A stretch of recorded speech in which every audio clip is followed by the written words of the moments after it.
Second video of chapter 16, water a precious resource.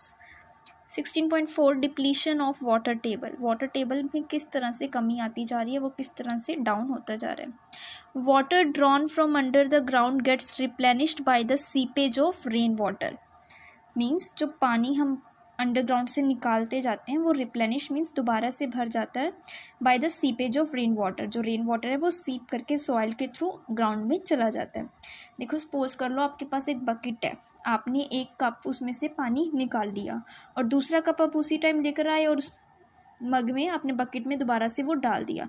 तो वो जो पानी आपने लिया था वो उस सेकेंड वाले कप ने फिल कर दिया दोबारा से. इसी तरह से जो रेन वाटर है वो जो ग्राउंड वाटर हम जो यूज़ कर लेते हैं, निकाल लेते हैं, उसे रिप्लेनिश मीन्स दोबारा से रिचार्ज कर देती है, भर देती है उसे दोबारा से. इसीलिए जो हमारा वाटर टेबल है does not get affected as long as we draw as much water as is replenished by natural processes. जितना पानी हम निकालते जा रहे हैं और वो रिप्लेनिश होता जाएगा bye natural processes means rain water, तो उससे क्या है हमारा जो वाटर टेबल है वो इफ़ेक्ट नहीं करेगा, उसका जो लेवल है वो डाउन नहीं होगा. हाउएवर वाटर टेबल में go down if the water is not sufficiently replenished. हो सकता है पानी नीचे जा सकता है कब, जब हमारा जो वाटर है वो सफिशेंटली रिप्लेनिश दोबारा रिचार्ज नहीं होगा. जितना हमने निकाल लिया उतना ही हमने रिचार्ज नहीं करेंगे, तो उसके बाद क्या होगा, हमारा जो वाटर टेबल है वो नीचे जाता जाएगा. देखो सपोज कर लो इतना अगर हमारे पास ये वाटर टेबल का लेवल है ना, इतना ये सारा पानी है, आपने यहाँ तक यूज़ कर लिया. यूज़ करने के बाद अगर आपने दोबारा रेन वाटर ने इसको दोबारा फिल कर दिया, लेकिन अगर रेन ना हो, रेन वाटर कम हो, तो क्या होगा, ये वाला जो वाटर आप यूज़ कर लिया है तो ये फिल नहीं होगा. इस तरह से आप यहाँ तक पहुँच जाओगे, नीचे जाते जाओगे तो एक टाइम क्या होगा, ये सारा वाटर टेबल क्या है ख़त्म हो जाएगा और आपका जो पानी का लेवल है बिल्कुल डाउन हो जाएगा और ख़त्म हो जाएगा, जिसकी वजह से आपकी लाइफ को भी खतरा हो सकता है. इसीलिए कहते हैं पानी को सेव करो और नेचुरल प्रोसेसेस में छेड़छाड़ नहीं करनी चाहिए, ट्रीज़ काटने नहीं चाहिए, जिसकी वजह से जो हमारा वाटर साइकिल ख़राब ना हो और पानी हमारा रिप्लेनिश होता रहे. अब इसके रीजंस बता रखे हैं कि क्यों पानी जो है रिप्लेनिश नहीं होगा, रिचार्ज नहीं होगा. This may be due to many reasons like increase in population. Population बहुत बढ़ती जा रही है, सोर्स उतना ही है हमारे पास पानी का, पॉपुलेशन ज़्यादा होती जा रही है, जिसकी वजह से जो उसका इफेक्ट है वाटर टेबल पे है, उस पर प्रेशर इंक्रीज़ हो गया. मीन्स लोगों की डिमांड ज़्यादा बढ़ गई है, ज़्यादा पानी यूज़ हो रहा है जितना रिचार्ज नहीं हो रहा है. Industrial and agricultural activities are some common factors affecting water table. Population increase हो गई है तो एग्रीकल्चर की प्रोडक्शन के लिए उसकी एक्टिविटीज़ भी ज़्यादा बढ़ गई है, तो वहाँ पे पानी की मतलब एग्रीकल्चर की ग्रोथ के लिए पानी की ज़रूरत होती है, जिसकी वजह से जो वाटर टेबल क्या है वो इफेक्ट हो रहा है उसके ऊपर. वो पानी हम ज़्यादा यूज़ कर रहे हैं जिसकी वजह से वाटर टेबल क्या है लो होता जा रहा है, जितना रिचार्ज नहीं हो रहा उससे ज़्यादा हम क्या यूज़ कर रहे हैं. नेक्स्ट ऑप्शन, नेक्स्ट क्या हो सकता है, scanty rainfall is another factor. Means अगर पानी बारिश कम हो तो जिसकी वजह से रिचार्ज रिप्लेनिश वाटर नहीं होगा, तो जिसकी वजह से जो हमारा वाटर टेबल है डिप्लीट लोअर होता जाएगा, कम होता जाएगा. Yet another factor affecting water table could be deforestation, पेड़ों की कटाई करना. Decrease in the effective area for seepage of water. जो एरिया था जैसे सॉइल जो सीप कर रही थी, पानी को अंदर रिसाव कर रही थी, नीचे भेज रही थी, वो वाला एरिया कम होता जाए अगर जो वो सॉइल है वो सीपेज के लायक ही ना रहे, तो जिसकी वजह से कि हमारा जो वाटर टेबल है वो भी इफेक्ट हो सकता है. डिफोरेस्टेशन, कटिंग करेंगे ट्रीज़ की तो ट्रांसपीरेशन का प्रोसेस रुक जाएगा, जिससे हमारे वाटर साइकिल पे इफेक्ट पड़ेगा. तो अगर रेन नहीं आएगी प्रॉपरली तो जिसकी वजह से क्या हमारा जो वाटर टेबल क्या है वो डाउन होता जाएगा. Increasing population. Now increasing population creates demands for construction of houses. जितनी पॉपुलेशन बढ़ती जाएगी उतने उनके लिए हाउस भी चाहिए, शॉप्स चाहिए, सामान अवेलेबल होना चाहिए उन्हें प्रॉपरली, ऑफिस उतना काम करने के लिए काम भी चाहिए. Roads and pavements. पेवमेंट्स क्या होते हैं, जो रोड के किनारे रास्ता बना होता है चलने के लिए, तो इन सब की वजह से जो एरिया है पार्क्स और प्लेग्राउंड्स के लिए कम होता जा रहा है, जिसकी वजह से जो सीपेज या रेन वाटर की इनटू द ग्राउंड वो भी प्रोसेस कम होता जा रहा है. बिकॉज जो ये रोड्स और पेवमेंट्स है ये पक्के होते हैं ना, पक्का फ्लोर क्या करता है, वो अलो नहीं करता इजीली सीप करने, वाटर को अंदर जाने नहीं देता अपने, वाइल जो ग्रास और लॉन है वो वाटर को सीप कर देते हैं बहुत जल्दी. तो इसकी वजह से जो हमारा सीपेज का प्रोसेस है वो भी कम होता जा रहा है. अगर वो सीपेज का प्रोसेस कम हो गया, स्लो डाउन हो गया, तो उसकी वजह से जो ग्राउंड वाटर को टेबल को भी इफेक्ट करेगा और वहाँ का जो लेवल है वाटर टेबल का वो कम होता जाएगा. More over a huge amount of water is required for the construction. जो ये बिल्डिंग्स होगी, बड़ी बड़ी ऑफिस, रोड्स, इनके लिए कंस्ट्रक्शन के लिए पानी भी चाहिए, और जो पानी वो हम कहाँ से यूज़ करेंगे, ग्राउंड वाटर से यूज़ करेंगे। तो एक तो हम ग्राउंड वाटर से पानी ज़्यादा से ज़्यादा कंज्यूम कर रहे हैं इनकी कंस्ट्रक्शन के लिए। सेकेंडली क्या है, ये जो पानी जो हम रोड्स बना रहे हैं जो कि पक्का फ्लोर है, मार्बल फ्लोर होता है, वो क्या करेगा, सीपेज के प्रोसेस को भी कम कर देगा। तो पानी को सीप भी नहीं करने दे रहे अंदर, वो भी लेस हो रहा है, लेस वाटर सीप इनटू द ग्राउंड। और दूसरा क्या, उस कंस्ट्रक्शन के लिए भी वो पानी को यूज़ कर रहे हैं। तो इसके वजह से जो हमारा डिप्लीशन होता है, वाटर टेबल क्या है, डिप्लीट हो जाता है, लोअर डाउन हो जाता है।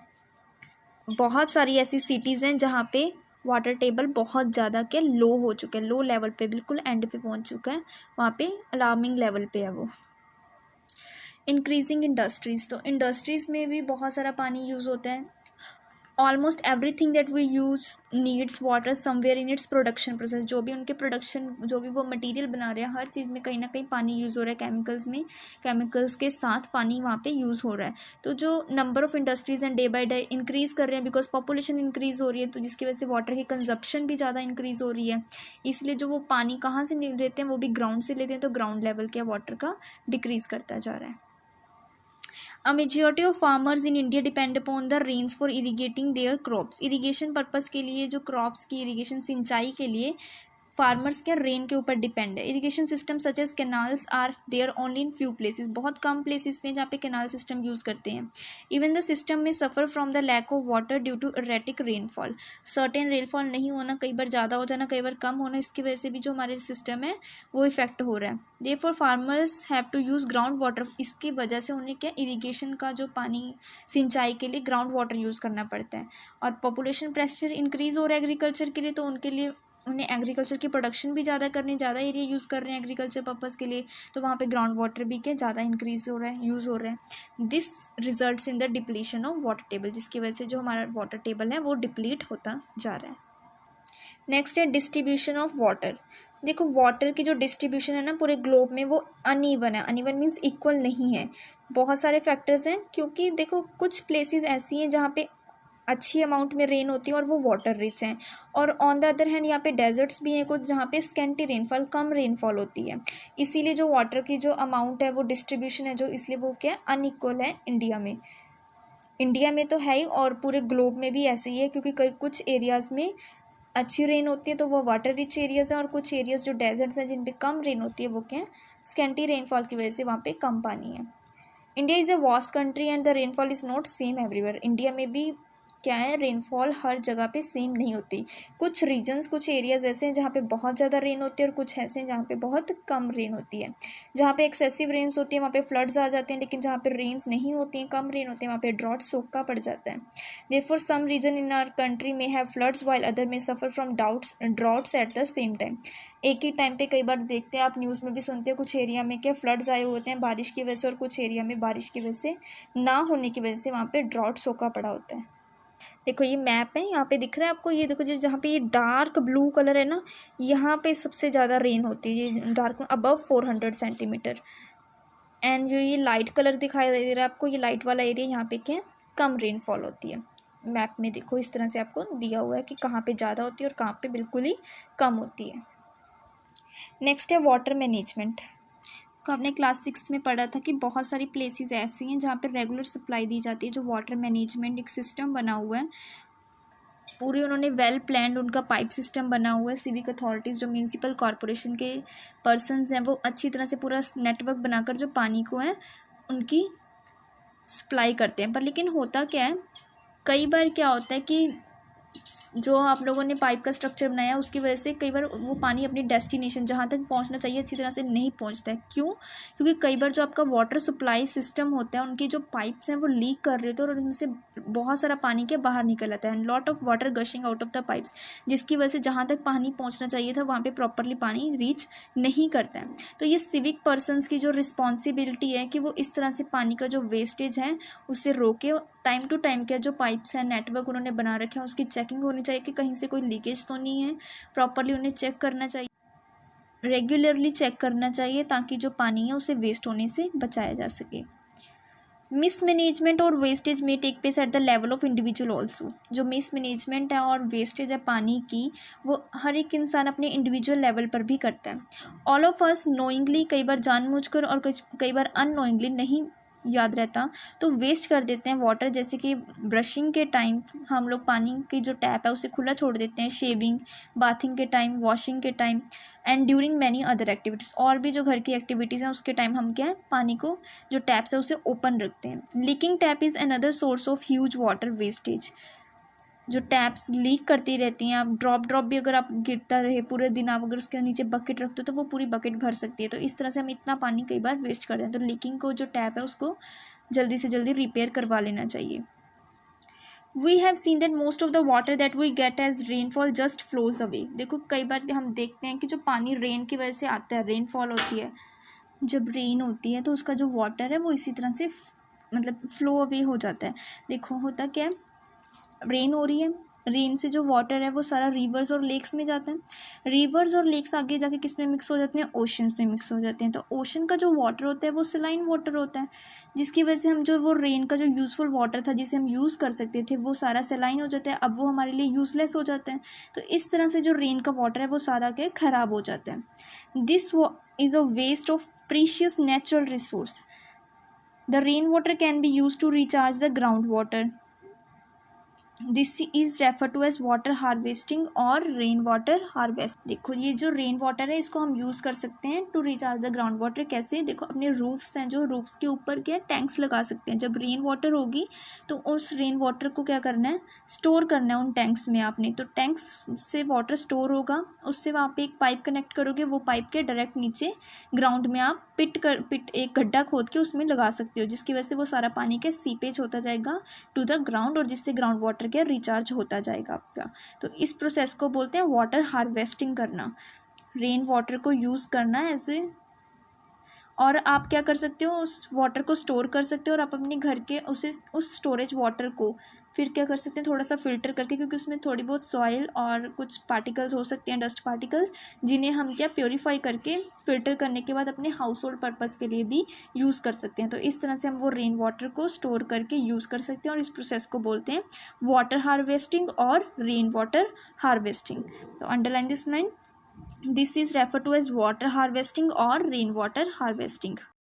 We have at many places in India an age-old practice of water storage and water recharge like the borees. देखो पुरानी जो इंडिया के टाइम में ना क्या होते थे, बॉरीज होती थी जिसमें वाटर कलेक्ट, जैसे रेन वाटर हार्वेस्टिंग के लिए हम पिट्स बनाते हैं, टैंक्स बनाते हैं, तो ऐसे बॉरीज भी एक सिस्टम था, ओल्ड ट्रेडिशनल सिस्टम। इसमें क्या डीप वेल की तरह सेंटर में मतलब बना ली जाती थी स्पेस, और उसके साइड में क्या स्टेप्स होते थे जिससे उतर के वहाँ तक पहुँचा जाता था। तो baori was a traditional way of collecting water. With the time of borees fell into the disuse and garbage start filling in these reservoirs. तो टाइम के पास होते क्या होता गया कि ये जो बॉरीज थी डिसयूज़, अब लोग इनका यूज़ नहीं करते और पानी को कलेक्ट करने की जगह वहाँ पे ज़्यादा से ज़्यादा लोग क्या करने लगे, अपना जो कचरा है वहाँ पे फेंकना उन्होंने स्टार्ट कर दिया।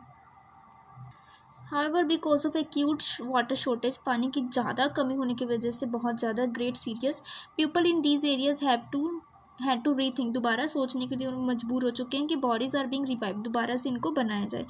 और अब इनके जो ये एरियाज़ जहाँ पे ये बने हैं वहाँ पे ये सिचुएशन है कि स्कैंटी कम रेन होने की वजह से भी वो अपने पानी को मैनेज कर पाते हैं, क्योंकि उनके पास वाटर क्या ऑलरेडी स्टोर हो जाता है। तो इस तरह से वो अगर कम भी रेन होती है तो वो ईजिली मैनेज कर पाते हैं, क्योंकि उन्होंने वाटर को पहले ही स्टोर करके रख लिया है।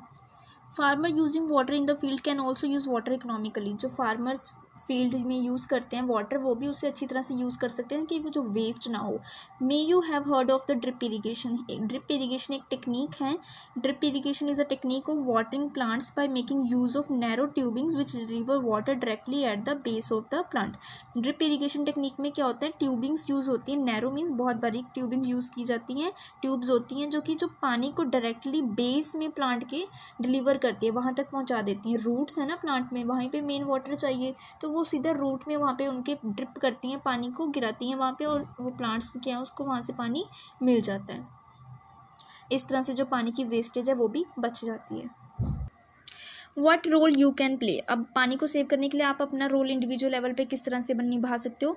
Have you ever shown concern if you saw tap leaking, आपने कभी ध्यान मतलब दिया है कि अगर आपके जो स्कूल है या आपके घरों में टैप लीक हो रही है तो उसे फटाफट से आप बंद कर दो या उसे ठीक करने की कोशिश करो।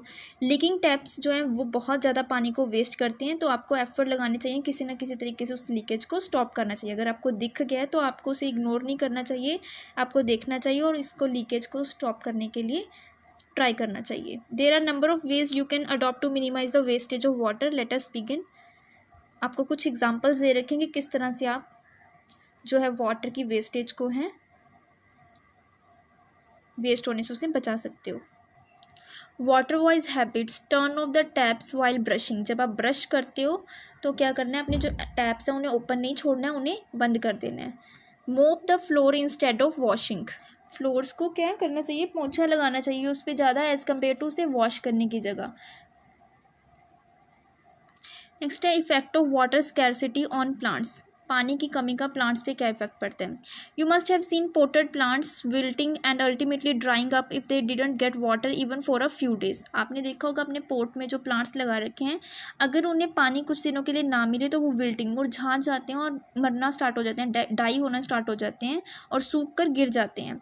तो अगर उन्हें आप कुछ दिन के लिए पानी नहीं देते हो या 1 या 2 दिन के लिए भी पानी नहीं देते, आप देखोगे कि वो मुरझाना स्टार्ट कर जाएंगे।